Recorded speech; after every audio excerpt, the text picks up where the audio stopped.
اسمي ملاك قلوب, je suis architecte de formation. L'incite le projet MTA en 2011, traitement et décoration du verre plat. من الأول بديت نخدم sur le volet industriel ومن بعديك ركزت شوية على l'artisanal. J'ai lancé ma marque de bijoux اللي هي en verre. ودونك les miroirs تامي inspirés من الباتريمون تاعنا. نخدم على فكرة الغربال, نخدم بالمرقوب, donc حاجات de notre patrimoine. L'architecture elle m'inspire beaucoup. Les couleurs, voilà معناها c'est ce qui m'inspire. Sinon pour les bijoux عملت فكرة جديدة بالبلار وبالفضة, نخدم avec des matières nobles. En ce qui concerne les bijoux, tous les tranches d'âge, les jeunes, un certain âge, les المواطنين بالخارج, les étrangers برشا تعجبهم الفكرة. ديما on me compare au Murano في فينيس, الوان وبلار وكل شيء, دونك حاجه جديده. والعباد يسون كوريو حتى كان ما يجيش يشري يقول يا ما حلاها فكره جديده, ولي كولور وكل يسون اتيري معناها بار لو برودوي.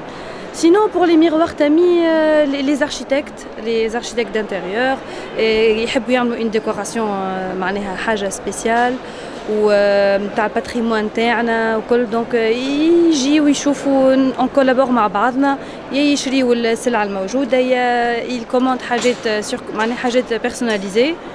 فوالا معناها tous les tranches d'âge. Les tendances en matière de verre soufflé, actuellement pour la verrerie de Carthage et notre marque Akan, c'est tout ce qui est verre en opaline blanche et en opaline blanche mouchetée aux couleurs. On fait de l'opaline blanche depuis 5 ans. C'était une création de Philippe Xéry à l'époque pour le compte de la résidence de l'ambassade de France. Mais après, c'est devenu pratiquement une spécialité de la verrerie de Carthage. Donc l'opaline blanche, c'est une coloration entre 2 couches de verre. Donc on est pratiquement les seuls à réaliser actuellement ça en Tunisie. On a quelques verreries à l'international qui réalisent ça, mais en Tunisie, c'est notre spécialité à nous. Le verre craquelé, au fait, c'est un verre à qui on fait subir lors du soufflage un choc thermique dans un bassin d'eau. Donc il se fissure à l'extérieur, après on doit le réchauffer pour ressouder les fissures. C'est vrai, ça c'est une spécialité pratiquement tunisienne.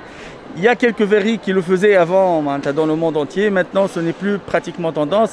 Ça reste une mode Fitouns. Fitouns, ça demeure un produit qui est demandé.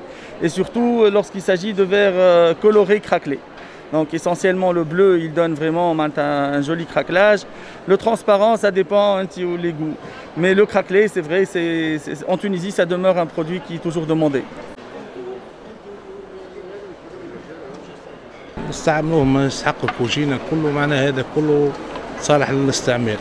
أما التوانسة مازالوا ما يعرفوش قيمته هكا, كلمة يقول لك غالي غالي غالي, وبالرغم احنا عاملين بصوم المعمل والكورونا مطيحين في الصوم, هم ندوروا العجلة هكا. والخدمة ما هيش تبع يعجبها من الناس, عجبتها من الحاجة كيما هكا, أما يستغلوها. اللي هو البوا غالي, يد العاملة غالي, كرا غالي, الضوء غالي, معناها تكلف علينا غالية برشا من شيء. هم اللي يستغلوها, والعباد تجيب المكتوبة نتاعهم مهلهل. بالنسبة في أوروبا بصفة عامة يعرفوا قيمته اللوحة هذا, خاطرهم يستعملوه استعمالهم يومي كما نستعملوا نحن لينوكس. هم اللي يستعملوه يوميا وكل عام يبدلوه الأكثرية, كل عام خاطر نخدموا ونصدروا فيها لبرا. تو الكورونا بوع على العالم كامل, ترجع بشوي بشوي.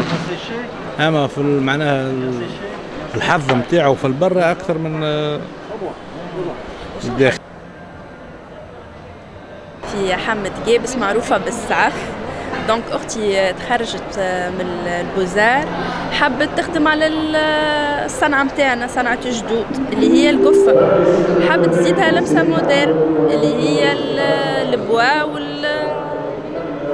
والفريكوير كما تشوف, باش تنجم المرأة تخرج بها, تستعملها, تلبسها.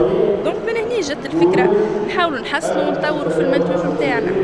هو بدات الناس يخدموا بها, يخرجوا بها للسوق, يمشوا بها معناها حتى للخارج يلبسوها, ولي توريست يجوا لهنا ياخذوها. معناها بدات حاجة من اليوم نتاعنا, من اليومي الناس الكل تلبس وتحب تلبسها, خاطر الناس رجعت للحاجة الزمنية ويحبوا يلبسوا حاجات معناها بيو وفي نفس الوقت حاجة موديل.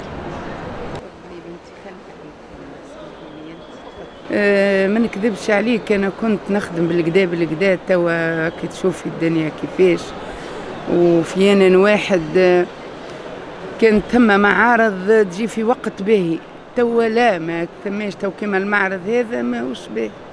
جانا في وقت دخول مدرسة وبرشا حوايج. كي يحكوا لك المواطن يقول لك انا راني نخلص الروضة، نخلص المدارس، نخلص الكار، نخلص. عندهم حق شهريتهم ما عندهم توصل. قبل راي كنا نخدموا ديما على عمال على بطال، كانت مجازات تشري علينا جربة، سوسة، الحمامات، نابل، كل تونس، البركة، الكل كانوا يشروا من عنا. تو ما ثماش. تو رانا نبيعوا، كان تبقي تجملي يجيش معرض. تو حضرنا في مارس، من مارس ونحن نأجله شيء ربي، وهنا جينا تو. بنتي أنا نقول لك يلزمنا ينقذونا حتى الأخرى شوي، كل مرة معرض فيه شوي، كل مرة على الأقل صالة واحدة، كل مرة يشاركوا فيها إيكيب باهي. تولي الأخرى نحركوها كما نحركوا، ماكم خايفين من المرض. تو إن شاء الله نقولوا إن شاء الله نزاح علينا، ولهذا يعاونونا. وماذا بينا زاد الإدارات تطل علينا، ماذا بينا التشغيل يوقف معانا، ماذا بينا.